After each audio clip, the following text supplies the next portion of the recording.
Hello दोस्तों, बहुत बहुत स्वागत है आप सभी का मेरे इस यूट्यूब चैनल पे। तो 4 साल बाद आईपीएल जो कि अपने होम एंड अवे फॉर्मेट में लौटा है और उसी प्रोसेस में एक ऐतिहासिक वेन्यू जो ईडन गार्डन्स का है कोलकाता में, जो कि बहुत से मेमोरेबल मैचेस का साक्षी बना है इंडियन क्रिकेट के लिए या वर्ल्ड क्रिकेट के लिए। तो उसमें फर्स्ट टाइम आईपीएल 2023 में मैच हो रहा था और जो मुकाबला था वो था दो इंडिया के दो किंग के बीच। एक है किंग खान, शाहरुख खान, उनकी टीम कोलकाता नाइट राइडर्स, और दूसरी टीम थी विराट कोहली, जिनको हम किंग कोहली भी कहते हैं। तो बहुत ही बढ़िया मैच था केकेआर और आरसीबी के अगेंस्ट, मतलब बीच। लेकिन बहुत ही खराब एक तरीके से रिजल्ट आया है रॉयल चैलेंजर्स बैंगलोर के लिए। 81 रनों से वो मैच हार गए हैं।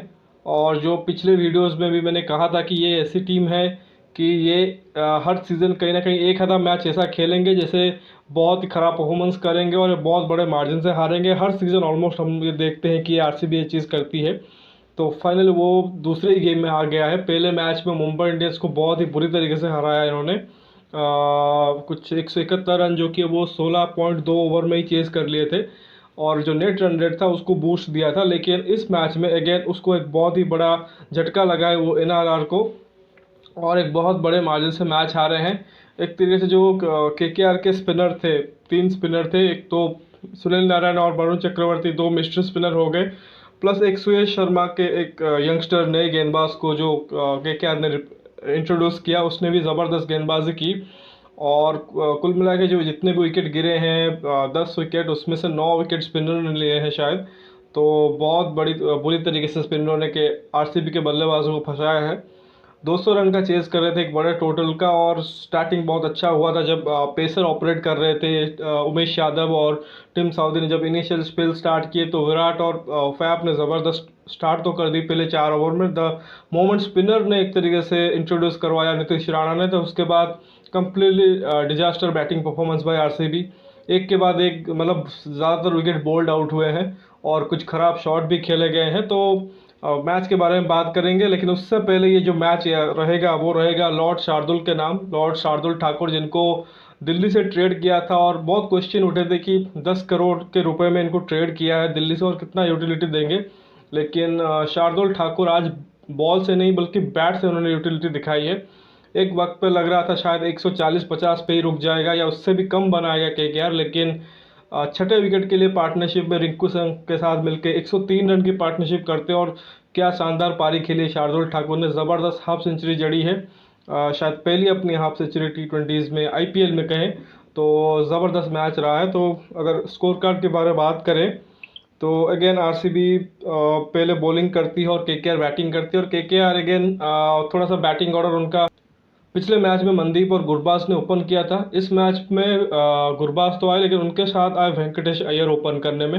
मनदीप को नंबर 3 कर दिया। पिछले मैच में आप देखो नंबर 3 पे उन्होंने इम्पैक्ट प्लेयर को भेज दिया था, अनुकूल रॉय को, और वेंकी अय्यर 4 पे खेले थे। तो अगेन उनका जो एक्सपेरिमेंटेशन चलता है एक तरीके से वो टॉप ऑर्डर में वो अभी भी चल रहा है।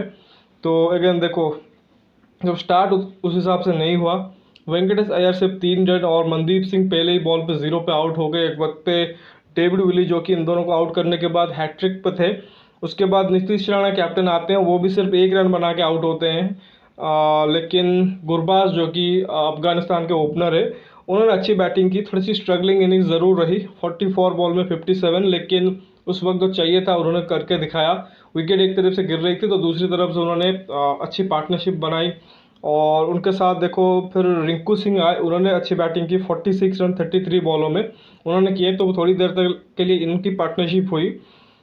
और बाद में देखो आंद्रे रसेल आए, वो 0 पे ही आउट हो गए। पहली बॉल पे उनको करण शर्मा ने आउट किया। लेकिन जो क्रूशियल पॉइंट देखो, एक समय पे ये 89 पे 5 थे और 12वां ओवर चल रहा था जहाँ पे शार्दुल ठाकुर आए हैं रसेल के आउट होने के बाद।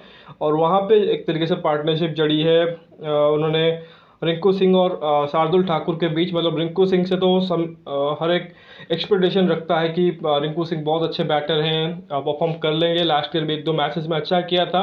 लेकिन शार्दुल ठाकुर से बहुत ही कम एक्सपेक्टेशन थी, क्योंकि लॉर्ड शार्दुल ठाकुर करते क्या है कि वो आते हैं, कुछ 1-2 छक्के चौके अच्छे मारते हैं और फिर आउट हो जाते हैं। लेकिन आज उन्होंने उसको एक बड़ी पारी में कन्वर्ट किया है। महज 29 बॉलों में उन्होंने 68 रन की पारी खेली है, 9 चौके और 3 छक्के शामिल थे, 235 के ऑलमोस्ट स्ट्राइक रेट। और वहाँ से आप देखो कि 103 रन की जो एक ज़बरदस्त पार्टनरशिप हुई, और वो भी 50-55 बॉलों के आसपास के अंदर ही हुई है। तो उसने एक तरीके से मोमेंटम एकदम से शिफ्ट किया केकेआर की तरफ। उसके बाद भी देखो अच्छा खासा फिनिश भी रहा। अब देखो दोनों ने अच्छा फिनिश किया और 204 पे साथ एक तरीके से केकेआर ने फिनिश किया। आरसीबी ने स्टार्ट तो बढ़िया कर दिया था, जिसमें डेविड विली देखो 4 ओवर में 16 रन देके 2 विकेट लिए थे, एक मेडन ओवर भी डाला था। बाकी कर्ण शर्मा का भी अच्छा स्पेल गया था, 3 ओवर में 26 रन देके 2 विकेट, एक विकेट हर्षल पटेल और एक विकेट माइकल ब्रेसवेल को मिला था। सिराज ने भी एक विकेट लिया था, लेकिन सिराज महंगे साबित हुए थे, उनको 4 में 44 पड़े। हर्षल पटेल भी बहुत महंगे साबित हुए, 3 में 38 उनको पड़े हैं। और आकाशदीप जो एक और पेसर थे, उनको 2 में 30 पड़े हैं। बाकी और भी जो गेंदबाज थे, जैसे शाहबाज को सिर्फ एक ही ओवर करवाया, ब्रेसवेल ने भी 3 ओवर किए, उसमें भी महंगे साबित हुए। तो अगर दो हाफ देखेंगे, पहले जो 12 ओवर थे वो बहुत अच्छे थे एक तरीके से कह सकते हैं, जिसमें सिर्फ एक रेमनुल्लाह गुरबाज ही थे जिन्होंने रन बनाया था, वो भी स्ट्रगलिंग इनिंग्स था उनका। लेकिन जब बाद में जो आखिरी के 8 ओवर आए, उसमें ऑलमोस्ट आप देखो कि करीब 100 से अधिक रन बने हैं और ज़बरदस्त पार्टनरशिप हुई है। तो वहाँ पे एक तरीके से मोमेंटम जो कि वो आरसीबी ने गंवा दिया। लेकिन ईडन गार्डन्स के विकेट को देखते हुए लग रहा था कि ये शायद रन जो कि वो चेज़ हो जाएगा जिस फॉर्म में आरसीबी थी। लेकिन अगेन देखो कि बाद में जब गेंदबाज स्पिनरों ने की, थोड़ा सा मदद था ज़रूर पिच से, और प्लस क्योंकि दो इतने हाई क्वालिटी स्पिनर खेल रहे हैं, मिस्ट्री स्पिनर खेल रहे हैं, तो आसान नहीं था आरसीबी के लिए। एक अच्छा उनको स्टार्ट मिल गया था। और आप देखो इनिशियली शायद पहले 4 ओवर में 44 रन बन गए थे। जब पहला विकेट गिरा है, आप देखो, हाँ, एक विकेट गिरा है वो 5वें ओवर में, जहाँ पे सुनील नारायण ने आके विराट कोहली को आउट किया। और उसके बाद से एकदम से विकेट की झड़ी लगनी शुरू हो गई, और उसमें काफ़ी मतलब एक तरीके से कहेंगे कि अच्छी बॉलिंग ज़रूर हो रही थी, लेकिन बहुत ही ख़राब बैटिंग भी हुई आरसीबी की तरफ से। किसी ने पार्टनरशिप की भी कोशिश नहीं की। उसमें आप देखो कि मैं आपको बताता हूँ, कोहली जो कि वो 21 रन, फैफ ने अच्छी बैटिंग की थी 12 में 23, तो ये दोनों ने स्टार्ट बढ़िया किया था, लेकिन उसको कन्वर्ट नहीं कर पाए। इसके बाद देखो ब्रेसवेल आए 3 नंबर पे 19 रन, फिर मैक्सवेल 5 पे, हर्षल पटेल 0 पे। हर्षल पटेल आए थे 5 नंबर पे। अब देखो बैटिंग ऑर्डर में बोल रहा हूँ, शहबाज अहमद 6 नंबर पे आए थे, दिनेश कार्तिक आए 7 नंबर पे और 9 रन। अनुज रावत जो विकेट कीपर बैट्समैन है, अमूमन तौर पे ओपनिंग में या टॉप ऑर्डर में खेलते हैं, उन्होंने 1 रन, नंबर 8 पे आए हैं बैटिंग करने। फिर डेविड विली ने नीचे से 20 रन किए हैं, नॉट आउट भी गए हैं। फिर करण शर्मा 1 रन, और आकाशदीप जो गेंदबाज है उन्होंने 17 किए हैं 8 बॉलों में। तो ये देखो बैटिंग ऑर्डर क्या था इनका। नंबर 8 पे अनुज रावत इम्पैक्ट प्लेयर आ रहे हैं। तो यही एक देखो समझ में नहीं आया कि सडनली आपका एक विकेट गिरा और आपने नंबर 3 पे ब्रेसवेल को भेज दिया।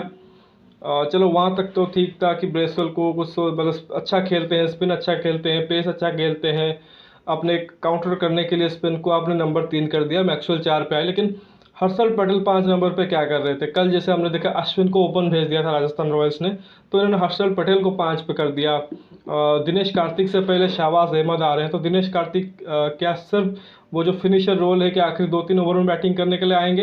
अगर ऊपर से विकेट गिर जाएगी तो क्या आप उनको नीचे इतना पुश कर दोगे? तो वो आए नंबर 7 पर। अनुज रावत यार, मतलब टॉप ऑर्डर का बैट्समैन है, आप उसको इम्पैक्ट प्लेयर यूज़ कर रहे हो। आप जब फर्स्ट विकेट गिराए शायद तभी भेजना चाहिए था, लेकिन या 2 विकेट गिर गए फिर भेज देते। आप सीधा उसको भेज रहे हो, मतलब 6 विकेट गिरने के बाद नंबर 8 पे वो आ रहा है, और वो क्या करेगा आके? मतलब एक टॉप ऑर्डर का बैट्समैन का काम होता है इनिशियली आए, रन बनाए, थोड़ा सा पार्टनरशिप करे, ताकि बाद में जो मिडिल ऑर्डर और लोअर मिडिल ऑर्डर उसको फिनिश कर सके। लेकिन इन्होंने एक तरीके से वो बहुत ही ज़्यादा खिचड़ी एक तरीके से कर दी। हर्षल जो नंबर 8 के बैट्समैन थे उनको 5 पे भेज दिया। अनुज रावत जो कि शायद 3 पे बैटिंग कर सकते थे, उनको 8 पे भेज दिया। माइकल ब्रेसवेल नंबर 5-6 के खिलाड़ी हैं, उनको कहा कि आप जाइए नंबर 3 पे थोड़ा सा काउंटर अटैक कीजिए। तो ये कन्फ्यूज़न पूरी की पूरी बैटिंग लाइनअप में रही, और जिसके चलते आप देखो कल भी राजस्थान ने वही गलती की थी, और आज आरसीबी ने वही गलती की है। स्कोर ऑब्वियसली बड़ा था, सामने बॉलिंग, स्पिन बॉलिंग स्पेशली अच्छा हो रहा था, लेकिन उन्होंने बहुत ज़्यादा ख़राब बैटिंग कर दी। अगर वो 8 ओवर स्पिन के निकाल देते तो शायद ये जो रन चेज है वो भी कंप्लीट हो सकता था। हालांकि बाद में एक और जो गेंदबाज थे, अभी आपको बताता हूँ कि सुनील नारायण और वरुण चक्रवर्ती ने तो काम किया ही किया है, साथ ही एक डेब्यूटेंट स्पिनर भी आए थे, तो उन्होंने भी काम किया। अब देखो इनिशियली जो उनके पेसर ने गेंदबाजी की, तो 2 ओवर उमेश और 2 ओवर सऊदी को मिले, पहले 4 ओवर में और पिट गए थे। उमेश ने 17 दिए थे 2 में, और 2 में 25 थे सऊदी को। उसके बाद उनको बॉलिंग नहीं कराई गई। सुनील नारायण ने 4 ओवर में 16 रन देके 2 आउट किए हैं, जबकि वरुण चक्रवर्ती ने 3.4 ओवर में 15 रन देके 4 आउट किए हैं, और 3 विकेट मिले हैं। श्रेयस शर्मा लेग ब्रेक गेंदबाज हैं, 4 में 30 रन दिए हैं और 3 आउट कर दिए हैं। तो यहीं पे देखो आपकी 9 विकेट इन्हीं स्पिनरों ने हासिल कर दी, और फिर एक जो विकेट था वो शार्दुल ठाकुर ले गए अंत में 2 ओवर में 15 रन देके। तो उन्होंने भी अच्छी बॉलिंग कर दी। तो जितनी अच्छी इन्होंने गेंदबाजी की और जितनी अच्छी राणा जी की भी तारीफ बनती है, क्योंकि उनसे एक्सपेक्टेशन था कि एज ए कैप्टन वो क्या करेंगे। अभी फुल टाइम कैप्टन बने इस सीज़न में, तो उन्होंने बढ़िया तरीके से जैसा ही देखा कि अपने जो तेज़ गेंदबाज है वो काम नहीं आ रहे हैं, स्पिनर लगा दिया और स्पिनर को ही कंटिन्यू कराई। बाद में सिर्फ 2 ओवर के लिए ही शार्दुल ठाकुर को लाए। हालांकि अभी ओवर और बची हुई थी, लेकिन आरसीबी जो की है वो 123 रन पे जी ऑल आउट हो गए हैं 17.4 ओवर में, और अभी 81 रन और उनको बनाने थे। तो बहुत बड़ी हार मिली है। और इसमें अभी मैं आपको पॉइंट्स टेबल के बारे में बताऊं तो आरसीबी अभी देखो नीचे चले गए हैं, 7 नंबर पे पहुंच चुकी है आरसीबी, -1.256 इनका एनआरआर है। तो बहुत ही ख़राब, जो एक अच्छा उन्होंने पॉजिटिव एंड पे ख़त्म किया था पहला मैच मुंबई इंडियंस के खिलाफ पॉजिटिव एनआरआर के साथ, यहाँ पे वो कम हो गया है और नंबर 6 पे वो चले गए हैं, सॉरी नंबर 7 पे। तो कहीं ना कहीं थोड़ा सा उनको झटका लगा है, लेकिन अगेन इनिशियल स्टेजेस है तो अभी उतना शायद फ़र्क नहीं पड़ेगा। लेकिन इस चीज़ का ख्याल रखना होगा नॉट जस्ट कि आरसीबी को, हर एक टीम को भी, जहाँ पे मौका मिलता है आप बड़े मार्जिन से जीतिए अगर आपको अच्छे नेट रन रेट बनाना है, और वहीं पे अगर आपको बात के लिए परेशान ना होना पड़े तो बड़े मार्जिन से मत हारिए। तो ये चीज़ सीखनी थी, मतलब ये चीज़ सभी टीमों को एक तरीके से जानना ज़रूरी है। और आरसीबी अगेन पिछले अगर आप कुछ सीज़न देखो, ये फाइनल नहीं खेलेंगे, प्लेऑफ से ही बाहर आ रहे हैं। मतलब नॉकआउट जो गेम्स हो रहे हैं, एलिमिनेटर हो या क्वालिफायर 2 हो, वहीं से बाहर आ रहे हैं। और उसका रीज़न देखो कि आपने टॉप 2 में फिनिश नहीं किया है, और टॉप 2 में फिनिश करने के लिए ये जो पॉइंट्स है वो बहुत ही ज़रूरी होते हैं। तो खैर ये तो आज की मैच की बात हुई। बाकी देखो कि हालांकि कोलकाता जीत चुकी है, लेकिन थोड़ा उनको और काम करना पड़ेगा। टॉप ऑर्डर की बैटिंग बहुत ही वल्नरेबल लग रही है, तो ऐसे में उनको जेसन रॉय जो कि अनाउंस हो चुके हैं रिप्लेसमेंट, उनको खिलाना होगा।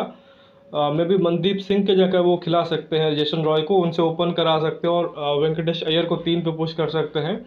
बाकी टीम सऊदी बहुत ही ख़राब बॉलिंग कर रहे हैं, तो आपको ज़रूरी नहीं है कि फॉरेनर ही खिलाए। आप इंडिया के जो डोमेस्टिक गेंदबाज जैसे अभी श्रेयस शर्मा है, उन्होंने अपना परफॉर्मेंस दिखाया। एक नाम वहाँ पे है वैभव अरोरा का, उनको लिया हुआ है, तो बहुत अच्छे खासे गेंदबाज है, न्यू बॉल बॉलर है। पिछले साल पंजाब किंग्स में भी हमने उनको देखा है, तो उनको ट्राई कर सकते हैं एज इम्पैक्ट प्लेयर या मेन बॉलर इस टीम में नई बॉल के साथ। और बैटिंग थोड़ा सा और बेहतर कर सकते हैं अगर आंद्रे रसल को खिलाते हैं। आज तो खैर शार्दुल ठाकुर ने रन बना दिए हैं, लेकिन शार्दुल ठाकुर आपको हमेशा शायद मैच जीता के नहीं दे सकते हैं, तो अभी इनको ख्याल रखना पड़ेगा। तो जेसन रॉय प्रोबेबली एक जो चेंज है वो करना पड़ेगा इनको, जेसन रॉय और वैभव अरोरा को उनको लाना पड़ेगा टीम में। बाकी आरसीबी के बारे में सोचे, देखो आरसीबी ऑलरेडी बहुत से झटके से गुजर रही है। रजत पाटीदार बाहर हो गए, विल जैक्स बाहर हो गए, उसके बाद अभी वनिंदु हरसरंगा अभी पहले 2-3 मैचेस के लिए अवेलेबल नहीं है, और जॉस जरूर तो 3-4 मैचेस के लिए अवेलेबल नहीं है। तो वो प्लेयर धीरे धीरे जुड़ेंगे, लेकिन अभी भी उतनी टीम ख़राब नहीं है, उनको बस परफॉर्म अच्छा करना है। और ये जो जो बेसिक गलतियां हैं, जो मतलब बहुत ज़्यादा कुछ सोच के कि नीचे से ऊपर भेज देते हैं कि काउंटर अटैक करने के लिए, थोड़ा सा मतलब जो बोलते हैं ना उसको मैचअप के तहत वो इस्तेमाल करते हैं, वो करने की ज़रूरत नहीं है। सिंपल वे में क्रिकेट खेलना है और तभी आपको रेगुलर सक्सेस मिलेगा। एक अच्छी चीज़ इनके लिए ये है आरसीबी के लिए कि अगले जो 3 मैचेस हैं इनको अपने घर पे खेलने हैं, मतलब चिन्ना स्वामी में खेलेंगे, जहाँ पे कंडीशन उनके हिसाब से होगी। तो हो सकता है अगर वहाँ पे वो जीत जाते हैं तीनों मैचेस, या दो भी मैच जीत गए, तो उनके लिए बहुत ज़्यादा इजी हो जाएगा going forward to next games. तो ये तो आरसीबी और केकेआर की बात हो गई। बाकी कल एक बहुत बड़ा मैच है, लखनऊ सुपर जायंट बनाम सनराइजर्स हैदराबाद। और अच्छी चीज़ ये होगी एसआरएच के लिए, उनके जो कप्तान है एडन मार्करम, प्लस उनके 2 और South African teammate Heinrich Klaasen और मार्को एंसन अवेलेबल हो जाएंगे। तो कल आपको फुल स्ट्रेंथ एसआरएच की टीम देखने को मिलेगी, और होपफुली जो पहले मैच में उन्होंने ख़राब दिखाया था खेल, तो उससे वो बेटर करेंगे बाकी लखनऊ के लिए कल एक हैप्पी हेडेक होने वाला है, क्योंकि क्विंटन डिकॉक जो कि एक एक्सपीरियंस बल्लेबाज विकेट कीपर बैटर हैं, पिछले सीज़न में भी अच्छा किया था एलएसजी के लिए, वो कल अवेलेबल हो जाएंगे। तो ऐसे में क्या काइल मेयर्स जो इतना अच्छा कर रहे हैं तो उनको क्या वो रिप्लेस करने की सोचेंगे? मतलब वो तो बेवकूफ़ी होगी। तो मे भी हो सकता है कि उनको वो कल मार्कस स्टोइनिस से रिप्लेस कर दे, लेकिन उस केस में आपको देखना पड़ेगा कि एक बैट्समैन आइदर केएल राहुल या काइल मेयर्स या क्विंटन डिकॉक ही क्यों ना हो, वो उनमें से कोई से एक बैट्समैन को नंबर 3 पे आउट ऑफ पोजीशन खेलना पड़ेगा। लेकिन वो चीज़ करनी चाहिए, क्योंकि मार्कस स्टोइनिस एक तो आपको बॉलिंग नहीं देते हैं, क्योंकि आप already impact player role add हो चुका है, तो आपको एक एक्स्ट्रा बॉलर मिल रहा है, प्लस काइल मेयर्स भी बॉल डाल रहे हैं। तो मार्कस स्टोइनिस द बॉलर आपको वहाँ पे ज़रूरत नहीं है, और बैटिंग वाइज भी कुछ खास कर नहीं रहे हैं। तो ज़्यादा चेंजेस मत कीजिए, सेटल हो चुके हैं राहुल और मेयर। तो 3 पे क्विंटन डिकॉक को रखिए, 4 दीपक हुड्डा हो जाएंगे, और 5 पूरन। अगेन उन्होंने भी जो अब चेन्नई वाला जो मैच हुआ था उसमें भी देखो बहुत से वो जो बैटिंग ऑर्डर उसमें चेंजेस कर दिए थे कि कृणाल को 4 भेज दिया था, फिर स्टोइनिस 5 आए थे शायद, पूरन नीचे 6 पे आ रहे थे। तो वो चीज़ नहीं करनी है इनको। अगेन अच्छी खासी batting order, settle batting order उनको बनानी है। प्लस जो इंटेंट उस दिन भी उन्होंने दिखाया था, ख़राब शॉट खेल के सब आउट हुए थे, वो मैच उनका हारना बनता नहीं था, लेकिन वो हार गए थे। तो कल उम्मीद है कि एक अच्छा मैच एक तरीके से गुजरेगा। तो अभी बस इस वीडियो में बस इतना ही। आशा करता हूँ कि वीडियो आपको अच्छा लगेगा, तो वीडियो को लाइक कर दीजिए, साथ ही चैनल को सब्सक्राइब जरूर कीजिए और दोस्तों तक शेयर भी कीजिए। साथ ही नोटिफिकेशन की घंटी भी दबा लीजिए। साथ ही जो दूसरा मेरा चैनल है उड़िया में, उसको भी जाके आप सब्सक्राइब करिए, उसमें भी जो कंटेंट आ रहे हैं उसे भी देखिए, उसे भी एक तरीके से शेयर कीजिए। तो मिलते हैं कल मैच के बाद, तब तक के लिए धन्यवाद। जय हिंद।